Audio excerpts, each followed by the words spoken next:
Haskins backed up. Oh, man, Trax escapes. And on the first down. Wow. Oh, man, look at this. Jeez. Oh, no, he could go. Wow.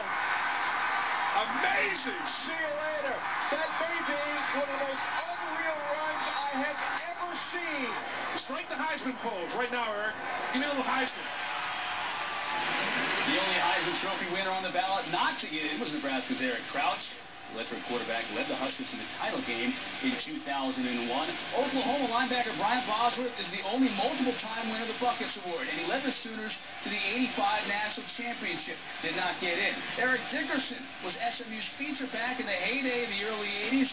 Won 2 Southwest Conference titles and 2 Player of the Year awards. Finished third in the Heisman Trophy voting in 1982. Rocket Ismail played wide receiver for Lou Holtz in Notre Dame, twice being named an All-American. Won the Walter Camp Award in 1990. Was runner-up for the Heisman Trophy. And Ladainian Tomlinson led the nation in rushing twice, while at TCU he's also the only player in FBS history to rush for 400 yards in a game. All right, let's talk about Snubs. And Andre, let's start with you. What do you think when you looked at all the nominees? 77 of them we talked about yesterday. Who was the biggest snub? Well, when you talk about just performance on the field, it's Brian Bosworth, the 2-time All-American. He led Oklahoma to 3 consecutive Orange Bowls in the 1985 National Championship game. A guy that could play sideline to sideline. He had the speed to cover receivers and track down fast running backs. He was iconic during his time at Oklahoma, a guy that you knew when you just said the Boz. When you get famous, you just go by one word. And he was the Boz at that point in time. Just, I think, an amazing player that, you know, just his on-the-field antics or performance would have gotten him in. You know, Bosworth on the All-Century team by Sports Illustrated, so certainly his numbers would show that his play on the field. You're right. Mayday, I want to send it over to you now. When you look at all the nominees, who do you think was the biggest snub? I think Ladainian Tomlinson, I think this was a running back that he led the nation in rushing not once but twice in his career. Over 2,000 yards his senior season, and did just about anything you wanted on the football field. He caught the ball, ran the football, still holds 15 TCU rushing records, and he was a Doak Walker Award winner. He did everything on the field. I saw him play as a sophomore in the Sun Bowl when I worked someplace else. You could see that he had the ability at that point in time against USC, had a couple of big runs in that game, that he was going to be a great one, and he was throughout his entire career. And when you think about running backs and some of the best running backs in college football history, particularly recently, you've got to put Ladainian Tomlinson in there. Well, you got to put Eric Dickerson in there as well, Mayday, and I definitely want to ask you about him. And the scandal there at SMU, is that a cloud that's hanging over his head right now and maybe preventing him, at least up to this point, from getting in?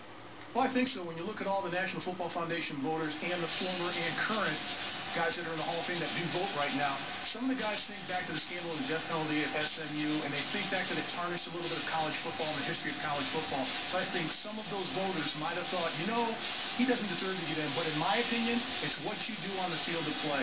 Eric Dickerson was one of the best running backs in his era in college football history, and I believe that he deserves to be in the Hall of Fame. Just go by his numbers alone, what he brought to the game of college football, and just the style. And I talked about it yesterday, the elegance, the way that he ran the ball. You know, you had those vision goggles on, he just glided down the football field. It was almost like he was skating on ice on the football field. And sharing carries as well, not only with Craig James, but with Lance McElhaney, the running quarterback they had down there at SMU as well. All right, we're just getting started here on College Football Live. Some say he's among the greatest college quarterbacks ever, and today those statements were confirmed. Hall of Famer Tommie Frazier joins us. Frazier adding more numbers, more yards to those big numbers. Oh, they don't have him yet. Look at Tommie Frazier. How many tackles can one man break? Touchdown. 75 yards. Put him over 200 on the night. Tommie Frazier electrified the college football landscape during his 4 years at Nebraska. One of 14 members of the College Football Hall of Fame, announced earlier on today. He joins us right now. Tommie, first of all, congratulations. Tell me how it feels to be a member of the Hall of Fame. Oh, it's a great feeling. You know, I don't think it's really has set in yet. You know, I've just been on the whirlwind with different phone interviews and meetings and stuff like that. But I can tell you, when I get home tonight and relax a little bit, it's going to sink in.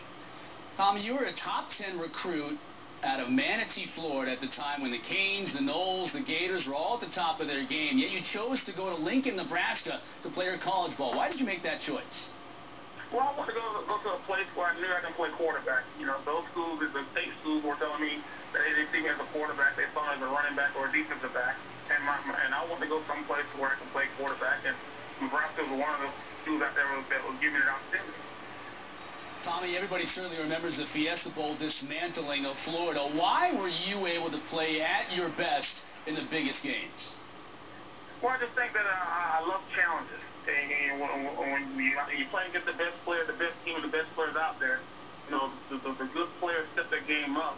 And the way Coach Osborne and Coach Gill prepared me, I felt that there was nothing that any team out there can do that was going to slow me down, and that was one of those games.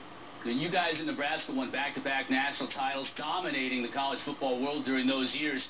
How did those teams you played for Nebraska, in your mind, stack up to these Alabama teams we've seen here over the last 3 or 4 years, the latest dynasty in college football?